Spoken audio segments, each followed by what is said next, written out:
How clearly and sharply the past has crystallized in my memory. Time has not erased one line, one shade. I remember that during the night before the duel, I did not sleep 1 minute. I could not write long.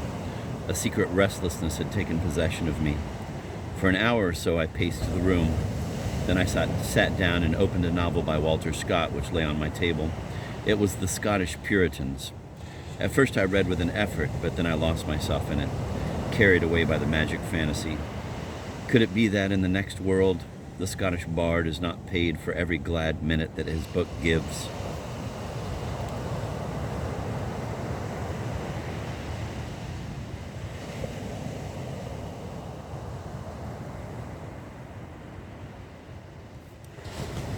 Dawn came at last. My nerves had quieted down. I looked at myself in the mirror.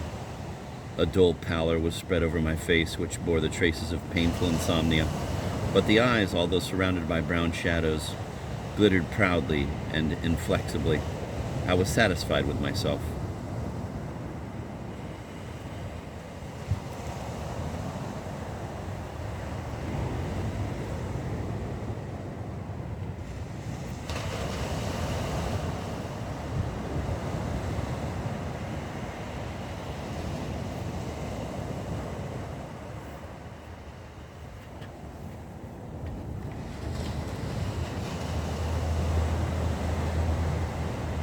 After having ordered the horses to be saddled, I dressed and ran down to the bathhouse.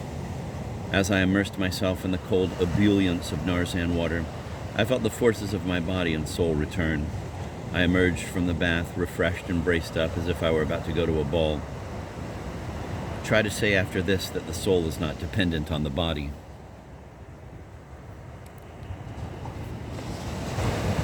Upon returning home, I found the doctor there. He wore gray riding breeches, a Caucasian overcoat, and a Circassian cap. I burst out laughing at the sight of his small figure under that huge, shaggy cap. His face is anything but that of a warrior, and on this occasion it looked longer than ever.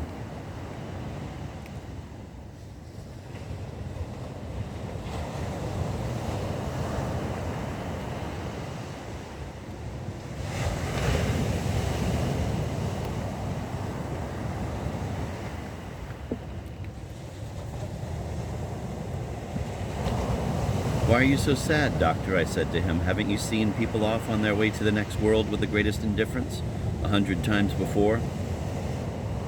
You should imagine that I have bilious fever. I may get well, and again I may die. Both are in the natural order of things. Try to see in me a patient afflicted with an illness that is still unknown to you. And then your curiosity will be roused to the highest pitch. By watching me, you can now make several important physiological observations. Isn't the expectation of violent death, after all, a genuine illness?"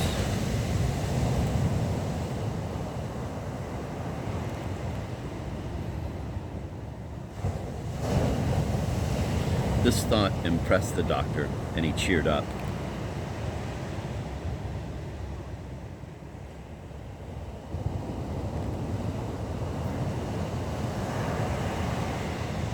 We got on our horses. Werner clutched at the bridle with both hands, and we set off.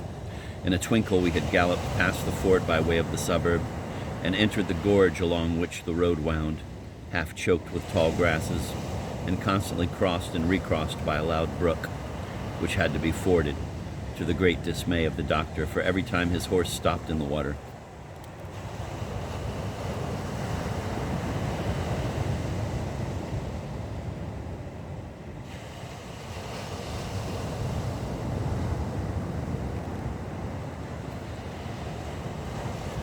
I do not remember a bluer and fresher morning. The sun had just appeared from behind the green summits, and the merging of the first warmth of its rays with the waning coolness of the night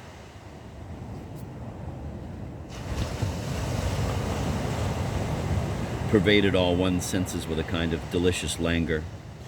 The glad beam of the young day had not yet penetrated into the gorge. It gilded only the tops of the cliffs that hung on both sides above us. The dense foliaged bushes growing in the deep crevices asperged us with a silver rain at the least breath of wind. I remember that on this occasion, more than ever before, I was in love with nature. How curiously I examined every dewdrop that trembled upon a broad vine leaf and reflected a million iridescent rays. How avidly my gaze tried to penetrate into the hazy distance. There the road was becoming narrower. The cliffs were becoming bluer and more awesome. And finally they seemed to blend in an impenetrable wall. We rode in silence.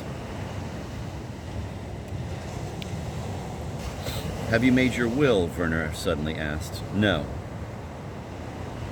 "And what if you are killed? My heirs will turn up of themselves." "Do you mean you have not got any friends to whom you would wish to send a last farewell?" I shook my head. "Do you mean there is not one woman in the world to whom you would want to leave something in remembrance?" "Do you want me, Doctor," I answered him, "to open my soul to you? You see, I have outlived those years when people die uttering the name of their beloved and bequeathing a tuft of pomaded or unpomaded hair to a friend.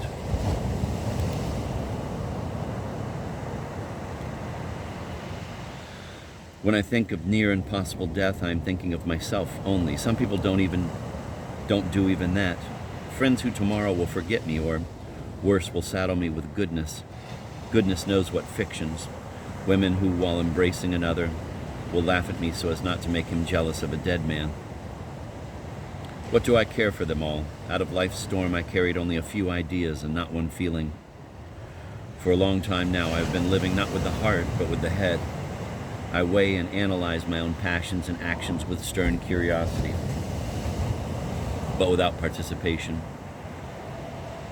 Within me there are two persons. One of them lives in the full sense of the word, the other cogitates and judges him. The first will, perhaps in an hour's time, take leave of you and the world forever, while the other... What about the other? Look, Doctor, do you see on that cliff on the right 3 black figures? These are our adversaries, I believe. We set off at a trot.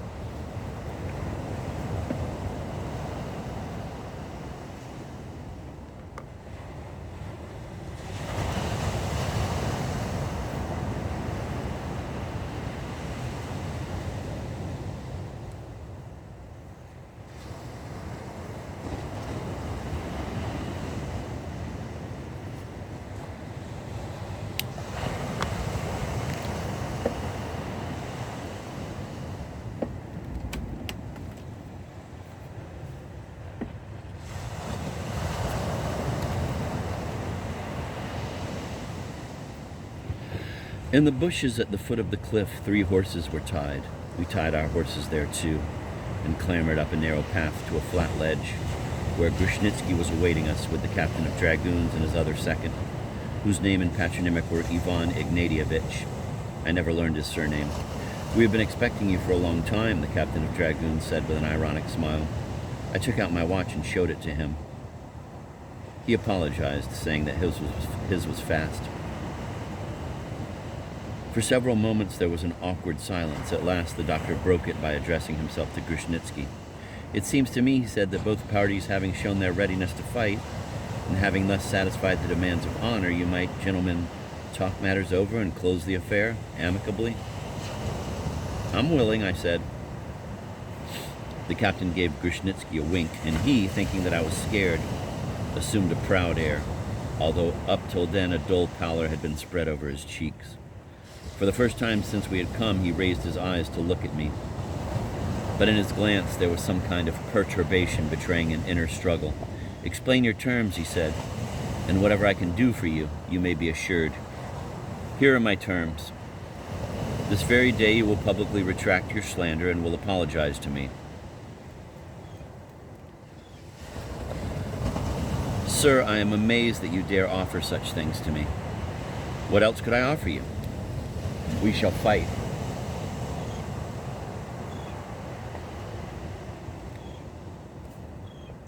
I shrugged my shoulders.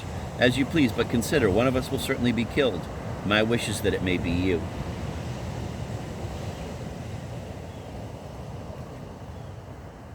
"I am convinced of the opposite." He lost countenance, colored, then burst into forced laughter. The captain took his arm and led him aside. For a long time they whispered together. I had arrived in a fairly peaceable state of mind, but all this was beginning to annoy me.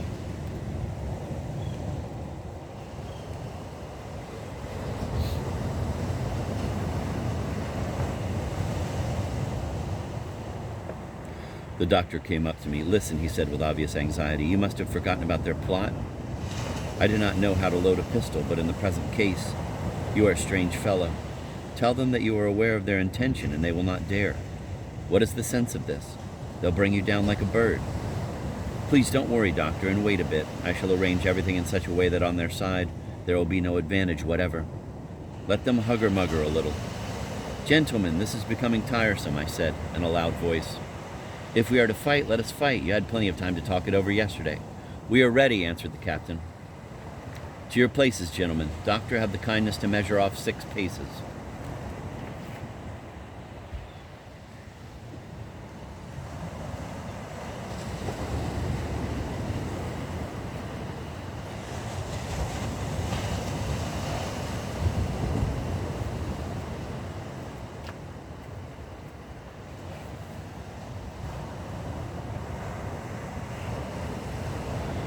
"To your places," repeated Ivan Ignatievich in a squeaky voice. "Allow me," I said.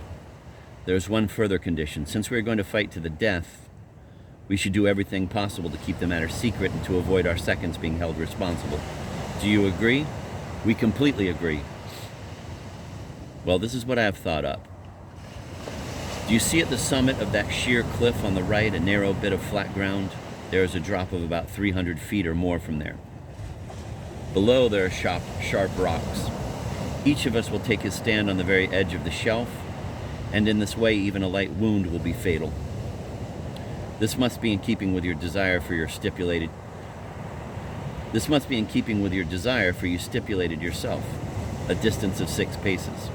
The one who is wounded will inevitably topple down and will be dashed to pieces. The doctor will take out the bullet, and then it should be very easy to ascribe this sudden death to an unfortunate leap. We shall draw lots to decide who is to shoot first. Let me inform you in conclusion that otherwise I will not fight." "Have it your way," said the captain after glancing meaningly at Grushnitsky, who nodded in sign of consent. His face kept changing every minute. I had placed him in an awkward position.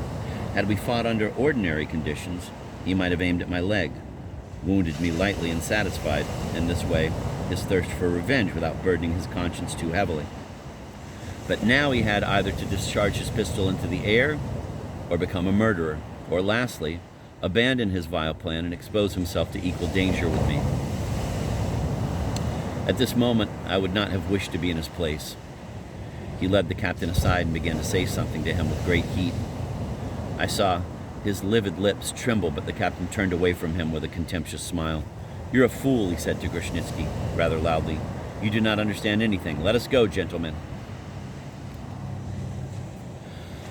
A narrow trail led up the precipice between the bushes. Broken rocks formed the precarious steps of this natural staircase. Holding onto bushes, we started to climb up.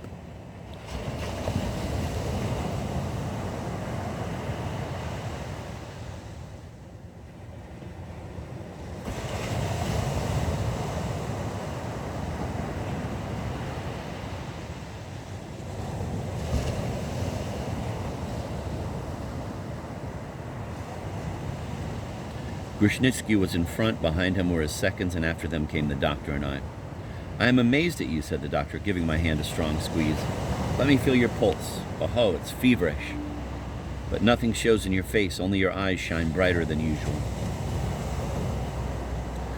Suddenly, small stones noisily rolled down to our feet. What was it? Grushnitsky had stumbled. The branch which he had grasped broke, and he would have slid down on his back had not his seconds supported him. "Take care," I cried to him.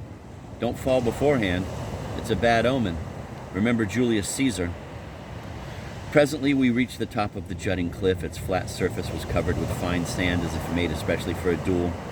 All around, melting in the golden mist of the morning, mountain summits teemed like an innumerable herd, and to the south mountain Elbruz raised its white mass, the last link in the chain of icy crests, among which wispy clouds, which had blown from the east, were already roaming. I went to the edge of the natural platform and looked down. My head almost began to turn. Down below it was dark and cold as in the tomb. Moss-grown jags of rocks cast down by storm and time were awaiting their prey.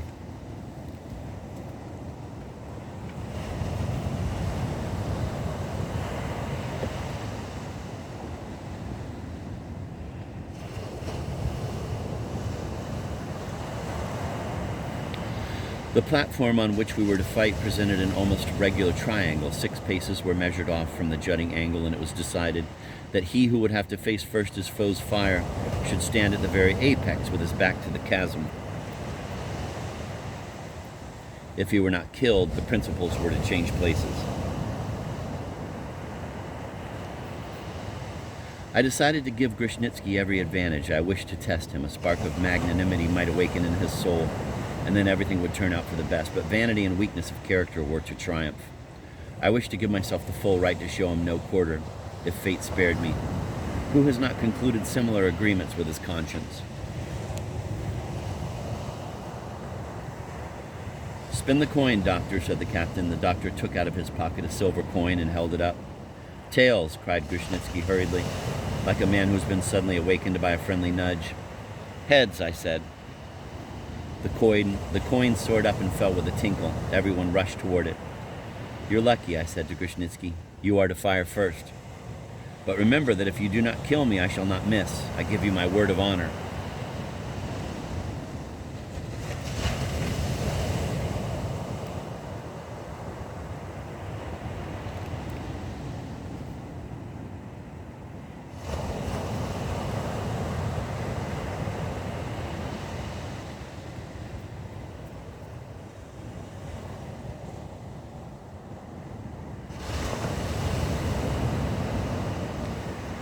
He colored. He was ashamed to kill an unarmed man. I was looking at him intently. For a moment it seemed to me that he would throw himself at my feet, begging for forgiveness. But who could own having such a villainous design? Only one resource remained to him: to fire in the air. I was sure he would fire in the air. Only one thing could interfere with it: the thought that I should demand another duel. "It is time," the doctor whispered to me, pulling my sleeve. "If you do not tell them now that we know their intentions, all is lost. Look, he's already loading. If you do not say anything, I myself shall." "Not for anything in the world, doctor," I replied, holding him back by the arm. "You would spoil everything. You gave me your word not to interfere. What does it matter to you? Perhaps I wish to be killed." He glanced at me with surprise. "Oh, that's different. Only do not bring complaints against me in the next world." In the meantime, the captain had loaded his pistols. He handed one to Grushnitsky, whispering something to him with a smile. The other he handed to me.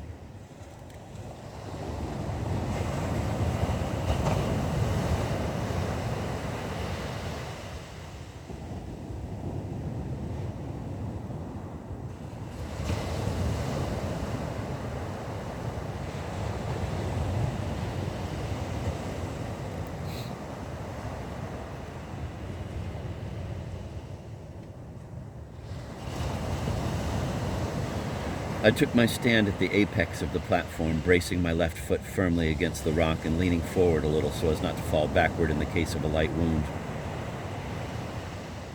Grushnitsky stationed himself opposite me and at a given signal began to raise his pistol. His knees shook. He was aiming straight at my forehead. Ineffable fury flared up in my breast. Suddenly, he lowered the muzzle of his pistol and, going as white as a sheet, turned toward his second. "I can't," he said in a hollow voice. "Coward," answered the captain. The shot rang out. The bullet grazed my knee. Involuntarily, I took several steps forward so as to get away as soon as possible from the brink.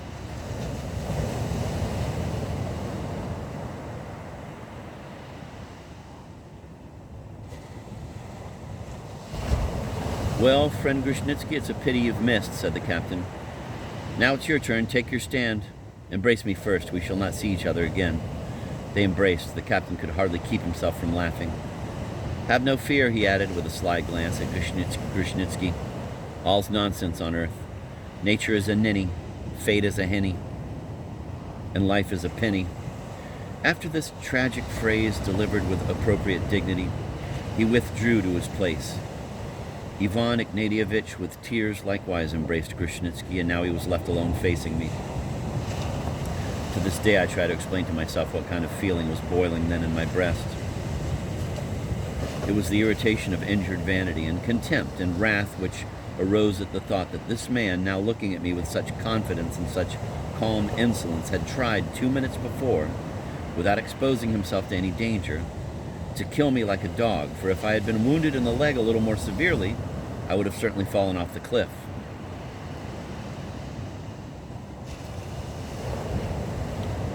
For several moments I kept looking intently into his face, striving to discern the slightest trace of repentance, but it seemed to me that he was withholding a smile. I advise you to say your prayers before dying, I then said to him.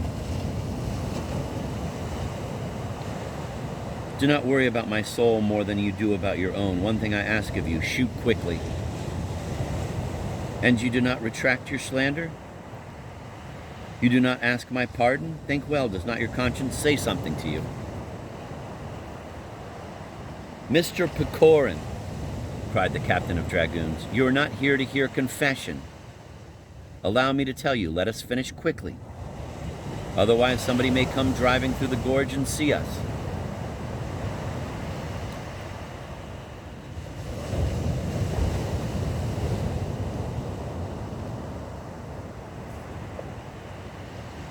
All right, doctor, come over to me. The doctor came. Poor doctor.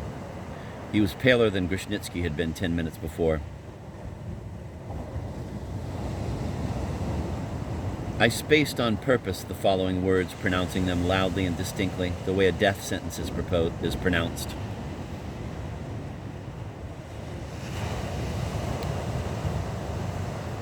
Doctor, these gentlemen, no doubt in their hurry, forgot to place a bullet in my pistol. Please load it again, and properly. This cannot be, the captain was shouting. It cannot be. I loaded both pistols. Perhaps the ball rolled out of yours. That is not my fault, and you have no right to reload. No right whatsoever. It is utterly against the rules. I shall not permit it. All right, I said to the captain. If so, you and I will have a duel on the same conditions. He faltered. Grushnitsky stood, his head sunk on his breast, embarrassed and gloomy. Leave them alone, he finally said to the captain, who wanted to snatch my pistol out of the doctor's hands. You know very well yourself that they are right. In vain did the captain make various signs to him. Grushnitsky would not even look. Meanwhile, the doctor had loaded the pistol and now handed it to me. Upon seeing this, the captain spat and stamped his foot. Brother, you are a fool, he said, a vulgar fool. Since you've relied upon me, you should obey me in everything. Serve you right, perish like a fly. He turned away, and as he walked off, he muttered, and still it is utterly against the rules. Grushnitsky, I said, there's still time. Retract your slander, and I shall forgive you everything. You did not succeed in fooling me, and my self-esteem is satisfied. Remember, we were friends once. His face blazed, his eyes glittered. Shoot, he answered. I despise myself and hate you. If you do not kill me, I shall cut your throat in a dark alley. There's no room in this world for the two of us.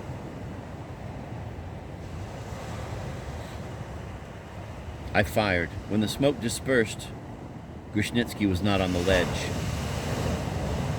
Only dust and a light column still revolved on the brink of the precipice. All cried out in one voice.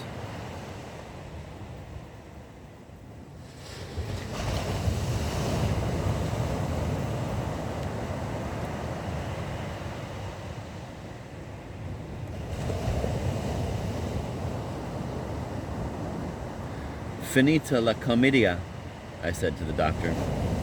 He did not answer and turned away in horror. I shrugged my shoulders and bowed to Grushnitsky's seconds as I took leave of them. On my way down the trail, I noticed among the crevices of the cliffs Grushnitsky's blood-stained body. Involuntarily, I shut my eyes. I untied my horse and set out for home at a walk.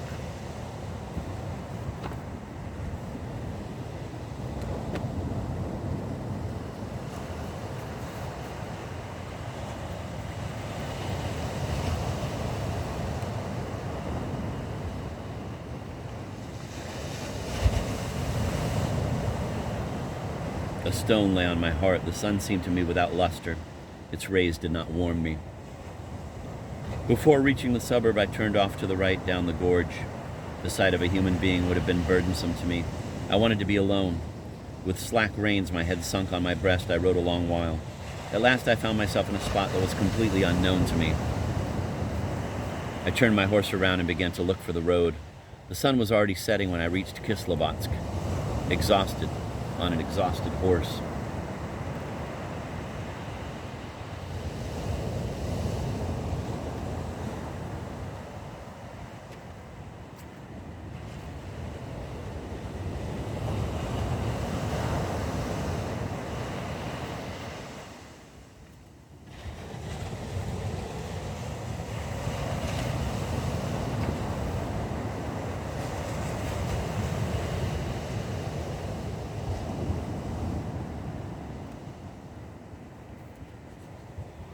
My valet told me that Werner had called and handed me 2 notes, one from Werner himself, the other from Vera. I unsealed the first one. It contained the following message. Everything has been arranged as well as possible. The body has been brought back in a disfigured condition. The bullet has been extracted from the breast.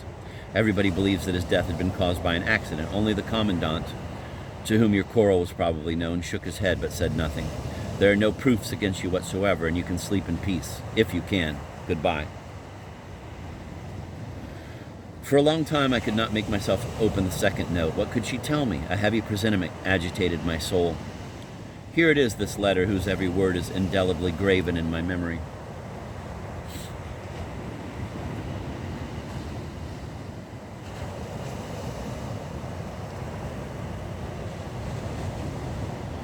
I write to you with the complete certitude that we shall never see each other again. Several years ago, when parting with you, I thought the same, but heaven chose to try me a second time. I did not withstand this trial. My weak heart submitted again to the familiar voice. You will not despise me for this, will you? This letter is going to be both a farewell and a confession. I feel obliged to tell you all that has accumulated in my heart ever since it loved you. I shall not blame you. You treated me as any other man would have done. You loved me as your property, as a source of joys, agitations, and sorrows, which mutually replaced one another and without which life would have been dull and monotonous. This I understood from the first, but you were unhappy. And I sacrificed myself, hoping that someday you would appreciate my sacrifice, that someday you would understand my deep tenderness, not depending on any circumstances. Since then, much time has passed. I penetrated into all the secrets of your soul and realized that my hope had been a vain one. It made me bitterly sad, but my love had grown one with my soul. It became darker, but did not go out.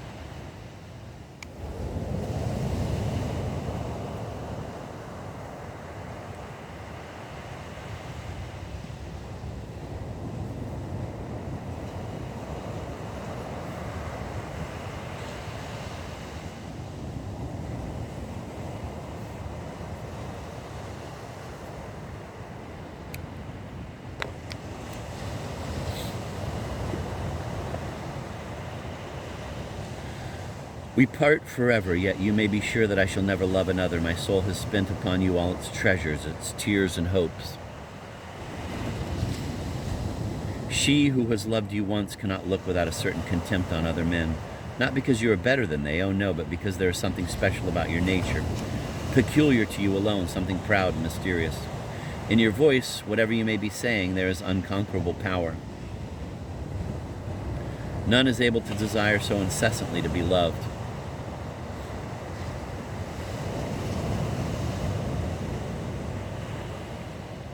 And none is evil so attractive.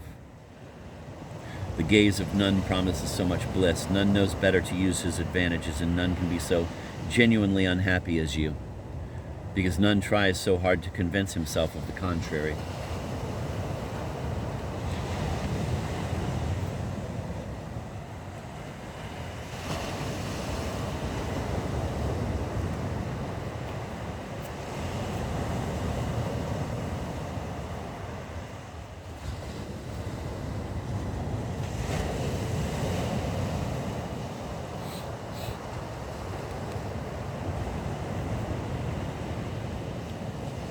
I must now explain to you the reason for my hurried departure. It will seem to you of little importance, since it concerns me alone. This morning my husband came into my room and related your quarrel with Grushnitsky. Evidently I looked terribly upset, for he looked long and intently into my eyes. I nearly fainted at the thought that you must fight today and that I was the cause of it. It seemed to me that I would go mad, but now that I can reason, I feel sure that your life will be spared. It is impossible that you should die without me. Impossible. My husband paced the room for a long time. I do not know what he was saying to me. I do not remember what I answered him. No doubt I told him that I loved you. I only remember that toward the end of our conversation he insulted me with a dreadful word and went out. I heard him order the coach to be got ready. I have now been sitting at the window for 3 hours, awaiting your return. But you are alive. You cannot die. The coach is almost ready. Farewell, farewell. I perish, but what does it matter? If I could be sure that you will always remember me. I don't say love me. No, only remember. Farewell, somebody is coming. I must hide this letter.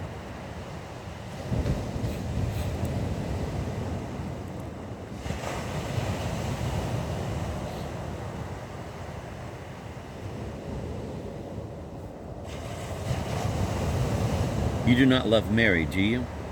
You will not marry her. Listen, you must make this sacrifice to me. For you I have lost everything in the world.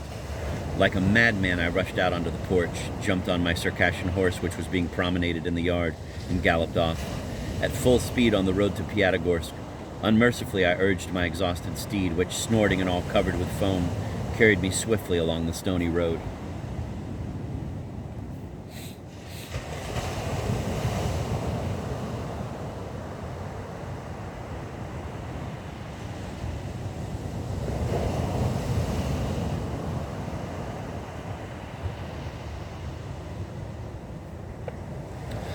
The sun had already hidden in a black cloud that rested on the ridge of the western mountains. It had become dark and damp in the gorge. The Podkumok River roared dully and monotonously as it made its way over stones. I galloped on, breathless with impatience.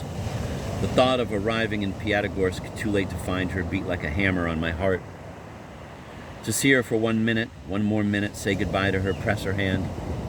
I prayed, cursed, wept, laughed. No, nothing can express my anxiety, my despair. Faced by the possibility of losing Vera forever, I felt that she had become dearer to me than anything in the world, dearer than life, honor, happiness. God knows what strange, mad plans swarmed in my head, and meanwhile I continued to gallop, urging my horse mercilessly. And presently I began to notice that my steed was breathing more heavily. Once or twice he had already stumbled on level ground. 3 miles remained to Essentuki, a Cossack settlement, where I might be able to change horses.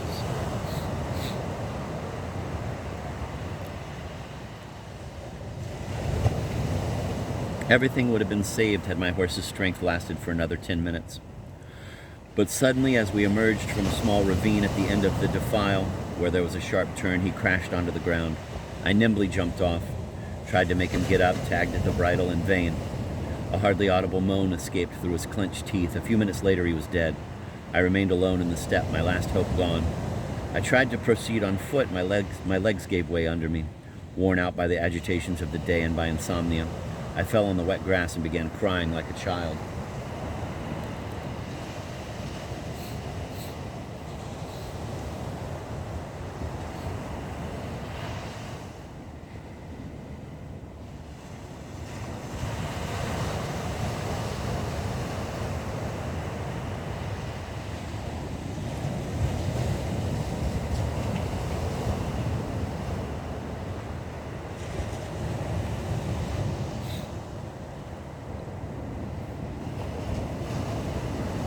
And for a long time I lay motionless and cried bitterly, not attempting to hold back the tears and sobs. I thought my chest would burst. All my firmness, all my coolness vanished like smoke. My soul wilted, my reason was mute, and if at that moment anyone had seen me, he would have turned away in contempt. When the night dew and the mountain breeze had cooled my burning head and my thoughts had regained their usual order, I realized that to pursue perished happiness was useless and senseless.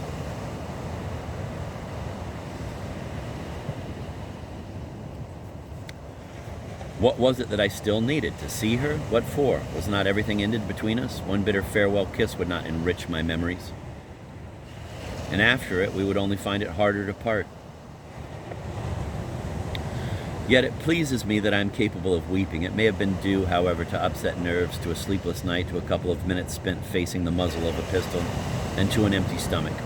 Everything is for the best. That new torment produced in me, to use military parlance, a fortunate diversion.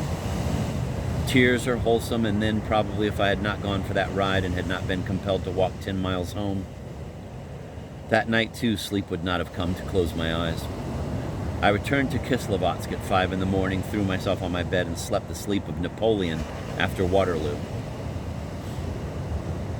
When I awoke, it was already dark outside. I seated myself at the open window, unbuttoned my Caucasian overcoat, and the mountain breeze cooled my breast, which had not yet been appeased by the heavy sleep of exhaustion.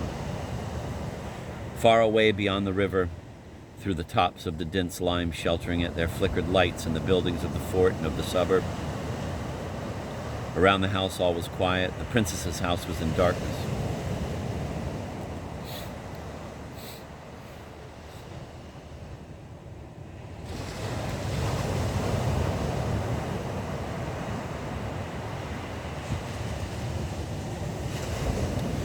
The doctor came in, his brow was furrowed. Contrary to his custom, he did not give me his hand.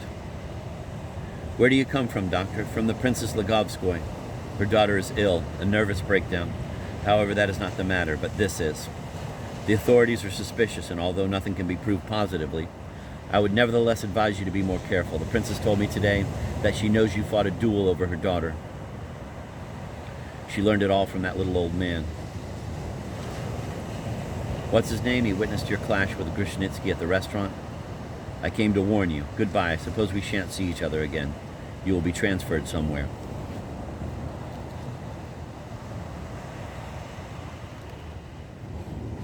On the threshold he stopped. He would have liked to shake my hand, and had I displayed to him the slightest desire for it, he would have thrown himself on my neck, but I remained as cold as stone, and he left. That's the human being for you. They are all like that. They know beforehand all the bad sides of an action.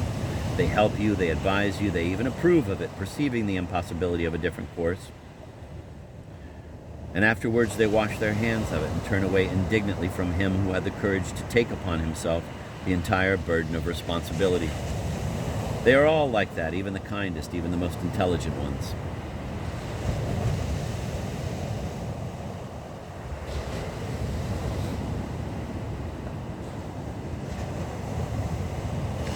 On the following morning, upon receiving from the higher authorities the order to proceed to the fort of N, I called on the old princess to say goodbye.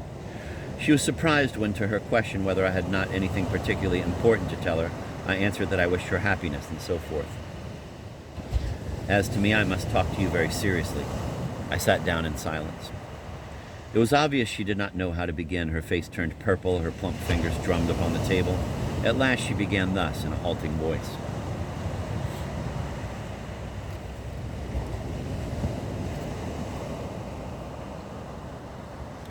Listen, Monsieur Pokorn, I believe you are a gentleman. I bowed. I am even convinced of it, she went on. Although your behavior is somewhat ambiguous, but you may have reasons which I do not know. And it is those reasons that you now must confide to me. You have defended my daughter from slander. You fought a duel for her, consequently risked your life. Do not reply. I know you will not admit it, because Grushnitsky is dead. She crossed herself. God will forgive him. And he will forgive you too, I hope. That does not concern me. I dare not condemn you, since my daughter, though innocently, was the cause of it. She told me everything, I think everything. You declared your love to her. She confessed her love to you.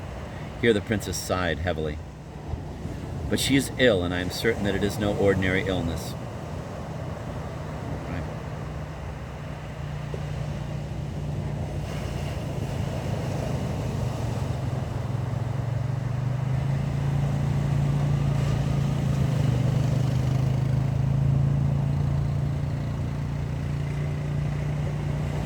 A secret sorrow is killing her. She does not admit it, but I am certain that you are its cause. Listen, you may think perhaps that I am looking for rank, for huge riches. Undeceive yourself. I seek only my daughter's happiness. Your present situation is not enviable, but it can improve. You are a man of means. My daughter loves you. She has been brought up in such a way that she will make her husband's happiness. I am rich. She is my only child. Tell me, what holds you back? You see, I should not have been saying all this to you, but I rely on your heart, on your honor. Remember, I have but one daughter. One. She began to cry. Princess, I said, it is impossible for me to answer you. Allow me to talk to your daughter alone. Never, she exclaimed, rising from her chair in great agitation. As you please, I answered, preparing to go. She lapsed into thought, made me a sign to wait, and left the room.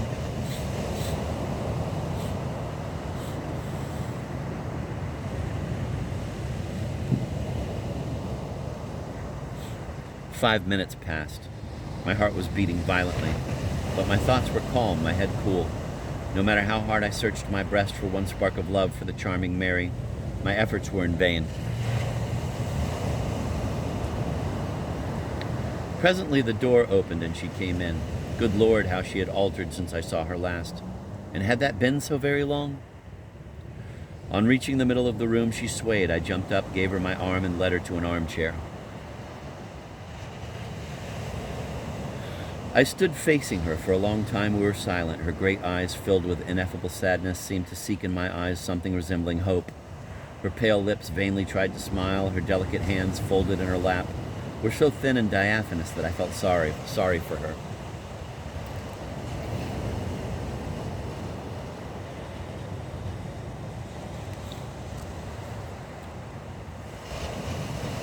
Princess, I said, you know that I laughed at you. You must despise me. A feverish rosiness appeared on her cheeks. I went on, consequently you cannot love me. She turned away, rested her elbow on a table, covered her eyes with her hand, and it seemed to me that tears glistened in them. Oh God, she uttered, almost inaudibly. This was becoming unbearable. Another minute and I would have fallen at her feet. So you see for yourself, I said, in as firm a voice as I could and with a strained smile. You see for yourself that I cannot marry you. Even if you wished it now, you would soon regret it. My talk with your mother obliged me to have it out with you. So frankly and so roughly. I hope she is under a delusion. It will be easy for you to undeceive her. You see, I am playing in your eyes a most miserable and odious part, and even this I admit. This is all I'm able to do for you. However unfavorable the opinion you may have of me, I submit to it. You see, I am base in regard to you. Am I not right that even if you loved me from this moment on, you despise me? She turned to me as pale as marble, only her eyes glittered marvelously.